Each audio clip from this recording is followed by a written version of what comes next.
সংসার ভাঙার আর কিছু কারণ আছে। এই যুগের কিছু শাশুড়ি আছে, মেয়ের মারা হয় আরো থমাসে না চলিয়া বিধি কথা কথা কথা কথা ঠিক কিনা বলেন না?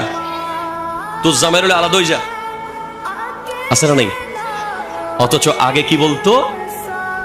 লাল কাপড় পরে যাচ্ছিস, সাদা কাপড় পরে বের হবি। ঠিক কিনা বলেন? আমরা আমাদের ফুফু খালাদের মুখে শুনেছি, যদি বাপের বাড়িতে গিয়ে কোনো কমপ্লেন দিত জামাইয়ের বাড়ির ব্যাপারে, বাপ মা কি বলতো? ওদিকে খাল দিয়ে বাসায় দিমু কাইটটা, এই দিকে আসা যাবে না। ঠিক কিনা কথা বলেন? আপনি যদি মেয়েকে বিয়ে দেওয়ার সময় এই ট্রেনিংটা দেন, যদি বলেন যে শ্বশুর বাড়ি তোর আসল বাড়ি, ঠিক কিনা বলেন না?